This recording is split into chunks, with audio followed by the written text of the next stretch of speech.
my first thoughts on the SanDisk Extreme Pro CFexpress card, Type B, 512 gigabytes, and of course, the Canon R5. Let's talk about it.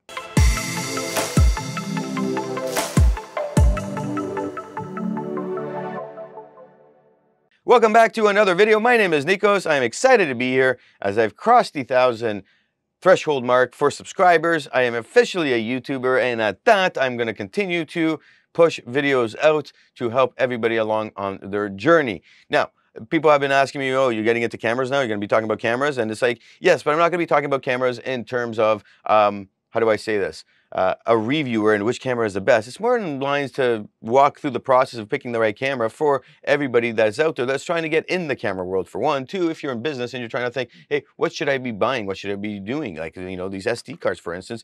Oh man, somebody recommended this to me and I can not agree with it. Horrible. So you're sitting there and you're like, what are people talking about? And I want to give more of an honest opinion based on my thoughts and what I'm doing in order to get everything moving on my end with these, say, 2 new cameras and testing them out and knowing what the capabilities are, because we're going to be out on a shoot and we're going to be like, oh my God, I don't know if it can do that. Was it going to overheat? Oh my God, does a card, is it enough? Questions like that. And in this case, this SanDisk, it's rated at 1700 megabytes per second on the read, 1400 on the write, but I can't find anywhere the sustained write speed. I've looked everywhere. I'm going to reach out to the company, so this isn't a definite review of this card. I just noticed a few things. Now, I took out the Canon R last night. I went out for a nice long walk. I wanted to mimic a regular experience with me and this camera and with the card. Now, I did this with the SD card from ProGrade. It was a 256 gigabyte card. Now, this card is a V90 card that I took out, and it did well. Like, it did well with this. So if you have a SD card that's a V90, you're going to be able to handle most scenarios with the camera. Not everything, but most. And at that, you're able to make sure that you can at least do the basics of the 4K, the high frame rate shooting, and of course you do get some extra features on the camera for having a V90 versus a V30. So I would recommend getting a V90 card. Now, if you're using it as a backup, a V30 will be fine. It's just going to back up to it, and this is what they're telling me. I haven't tested it, but this is what they're telling me, and you can get a terabyte in that and then just back up everything. Why do you need one of these? This is for all the extra features, like making sure you can continuously take high frame rate pictures, and of course use the high-end 8K and the 4K 120 and all those extras that you can't do with a regular SD card. Where does this come problematic? The SD card I used versus this card, this was only like maybe twice as fast. Right? I'm like, that was a 300 megabytes per second on the read and 250 on the write, and this is like 2 or 3 times faster on like the best case scenario, but on average just 2. Now, when I was out taking pictures, I literally was like, I was sitting there, I put on the high frame rate and I started taking pictures, and like if you're on that, it's silent, so then you don't even know you've taken all these pictures unless you're looking at it, and you can fill it up fast. And that's what happened with the SD card. I filled it up and I'm like, why isn't it taking pictures? Oh, the buffer's filled. Okay, great. I can't wait to get the CFexpress card. I got the CFexpress card and it would get to 60, 90, max I saw at 120, and the buffer would fill, and then you would see it go, oh, chugging along. And then it was literally choking. And then I would let go. It would start moving pictures fast again. I would press it down and it would start again. It shouldn't happen, in my opinion. So, what is the case scenario here? I think the card, the sustained write speed is not high enough to even sustain that. And that is problematic. Now, if you look at the idea behind images going across, if I'm doing my math right, that's 50 megabytes per picture. You're doing 20 per second. Now you're filling this up quickly. Now, in a real world scenario, you wouldn't be really doing that all the time. That's once in a while if you need it, right? But the card, it seems, is around 400 to 500 megabytes per second on a sustained read. I'm not 100% certain. I got to double check this. The other thing I noticed is it's extremely hot. I took out the card and it was cooking. Cooking, I tell you. Now, I don't have the other cards I'm getting, the Angelbirds. So when I get those, I'll be able to do a comparison, do a definite review on this. This is more of the introduction to everything and just first thoughts. Overall, on the video, everything was fine. Everything moved nice and well. I didn't have any issues. A couple times there I shut off the camera too quick and I don't think it was finished recording everything. or saving it. So something to think about. And I think it's the card. Again, it's too slow. I don't think that should be happening. And yeah, overall, I took the camera out. I went out for some night photography. I did some video. Is 512 gigabytes enough? And is 256 enough for most people? Now, the 256, I filled that that card up when I was on Toronto. It was fine. And then I turned on the high speed shooting. I didn't realize how fast it was filling up. It filled up fast. And like we're talking, it was like, boom, done. You got a lot of photos out of that, of course. But if you're thinking about it logically, if you go out with a 256, you probably have a couple of them. So you can just be, be cognizant about it and just, aware that that occurs. Now, the 512 gigabyte, what I do last night, I walked around, it was 0 degrees. So I wasn't worried about the overheating. I shot for about an hour and a half. I walked around. I did about a good hour of just regular 4K. And then the rest of the 300 gigabytes that the card filled up with for video was 120 frame slow-mo.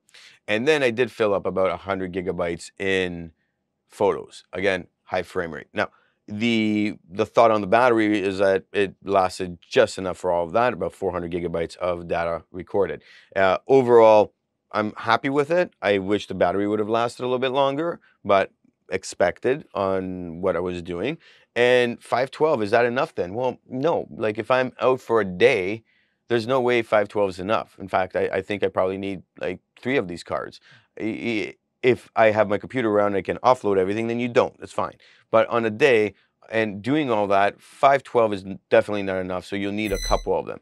The idea of a terabyte makes more sense in this scenario, especially when you're looking at how the card is filling up. So if you're using like the 2 cards and one is a backup, then you would be filling up the other card as a backup for the basic modes, not the 120 frames will not back up. So you're looking at it from that perspective, and you're saying, okay, so if I do a good like 18 minutes, that is like the bare minimum, to an hour and a half of just B-roll on a shoot, you're gonna need like, you're gonna have some delays in there because it overheats, but you're gonna need a good terabyte card in there to not have to change, or have 2 512s at a minimum, so you know that you are covered.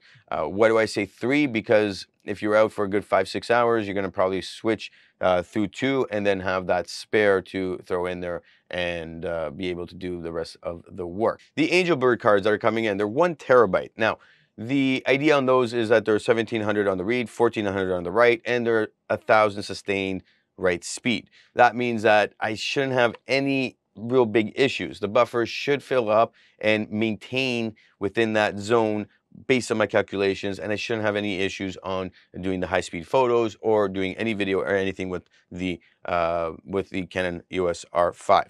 At the same time, they have a couple new cards. I talked with Ordinary Filmmaker, that YouTube channel. I'll leave his link below.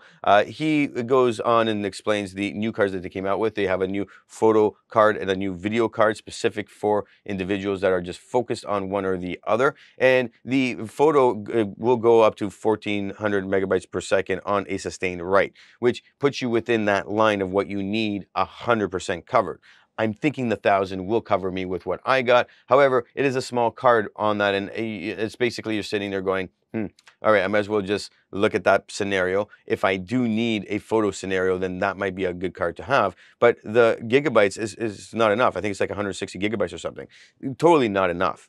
Totally not enough. Okay, you're looking at it and you're saying, I can fill this up in no time with 100 gigabytes. Like, what am I going to do on a real scenario? I need a couple of those. So if you do get a couple of those, totally worth it. The video one is a 512 gigabyte, and it's at 800 megabytes per second on a sustain. So you're looking at that 800 megabytes per second sustaining you for all video. You won't have any issues. The question then becomes, how much of problematic will it be with the photos? And I don't think it's going to be that problematic unless you're like sitting there like holding down the button on the high speed. But at the same time, if you are in a pinch and you need that, you got to be aware that, hey, if you need it, the buffer will fill up. The 1000, I'm thinking it won't, but it eventually will, but they can fill up if I'm holding it down, but it should be enough. Now, those cards are coming in at great prices, and especially the video one at I think it was like $170 or something.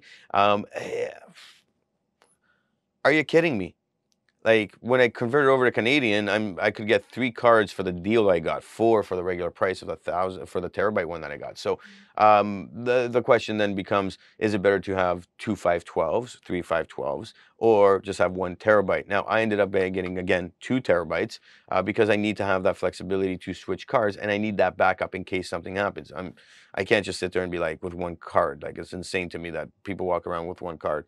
And that's the idea here that, you know, we gotta look at as we're moving forward. I'm gonna be doing a more in-depth on all of this, of course. I'm gonna be taking the R6 again for a similar walk to see how that all fits the narrative of how the 2 cameras compare in a shoot like that, in or a normal scenario like that. And from there on, we're gonna, once we get the Angel cards, we'll do a complete comparison of the 2 cards, so you have a more direct decision-making process in play for you with the idea of how things are working. Again, my name is Nikos.